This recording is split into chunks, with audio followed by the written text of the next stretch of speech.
ছাত্র জনতার গণ অভ্যুত্থানের জেরে গত ৫ আগস্ট পদচ্যুত হয়ে দেশ ত্যাগ করে ভারতে আশ্রয় নেন বাংলাদেশের সাবেক প্রধানমন্ত্রী শেখ হাসিনা।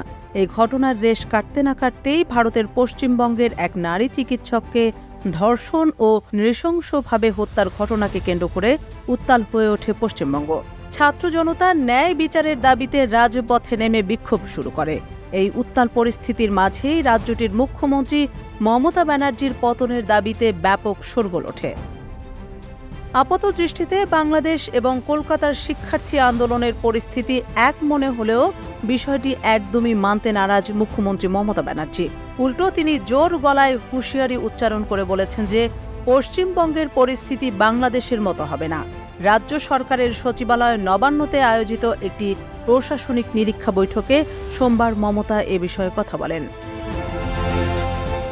তৃণমূল কংগ্রেসের নেত্রী মমতা ব্যানার্জির অভিযোগ, হাসপাতালের ঘটনার সুযোগ নিয়ে অযথা সারা বিশ্বে তার রাজ্যের বদনাম করা হচ্ছে। শিক্ষানবিশ ওই চিকিৎসককে ধর্ষণ ও হত্যার ঘটনার বিচারে কালক্ষেপণ করা হচ্ছে অভিযোগ তুলে ভারতের ক্ষমতাসীন বিজেপি সহ বিভিন্ন রাজনৈতিক দল এখন মমতা ব্যানার্জির পদত্যাগ দাবি করছে।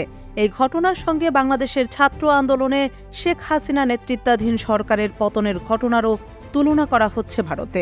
তবে মমতা এই তুলনাকে রীতিমতো উড়িয়ে দিয়েছেন। এই প্রসঙ্গে বৈঠকে মমতা বলেন, তাদের বোঝা উচিত বাংলাদেশ আলাদা রাষ্ট্র, ভারত আলাদা রাষ্ট্র। এটি আপনারা মাথায় রাখতে ভুলে গিয়েছেন।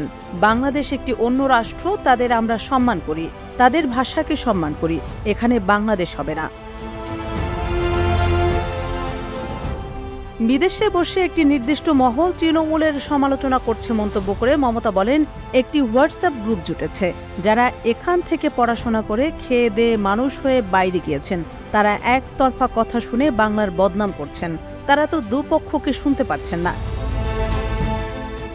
এদিকে আরজিকর কাণ্ডের বিচার না হওয়ায় আসছে দুর্গা পূজা উদযাপন না করার জন্য সোশ্যাল মিডিয়ায় প্রচার শুরু হয়েছে।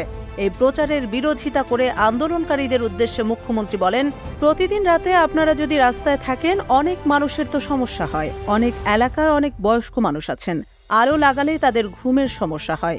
দূষণ নিয়ন্ত্রণ পর্ষদের নিয়মও রয়েছে রাত 10টার পর মাইক বাজানো নিয়ে। তা সত্ত্বেও তো আমরা সব ছেড়ে দিয়েছি। 1 মাস তো হয়ে গেল। আমি অনুরোধ করব, পূজায় ফিরে আসুন, উৎসবে ফিরে আসুন। সিবিআইকে অনুরোধ করব, তাড়াতাড়ি বিচারের ব্যবস্থা করুন। এছাড়া মাথা ঠান্ডা রেখে এবং সতর্কতার সাথে প্রশাসন চালাতে জেলা প্রশাসকদের পরামর্শ দিয়েছেন মমতা। সংকট সুরাহায় আন্দোলনরত চিকিৎসকদের সঙ্গে কথা বলতেও আপত্তি নেই বলে জানিয়েছেন তিনি। পুলিশ চলমান আন্দোলন ভালো সামলেছে মন্তব্য করে এ বাহিনীরও প্রশংসা করেছেন মুখ্যমন্ত্রী মমতা। তিনি বলেন, আইন শৃঙ্খলার সমস্যা কি পুলিশ দেখবে না? ভাগ্যিস পুলিশ এই কটা দিন সামলেছে, শান্তিপূর্ণ থেকেছে, মার খেয়েছে, নিজেদের রক্ত দিয়েছে, কিন্তু কারো রক্ত নেয়নি। কিন্তু মনে রাখবেন, পুলিশেরও সংসার আছে, তাদেরও পরিবার আছে, কিন্তু পুলিশকে অ্যাকশন নিতে বারণ করেছি।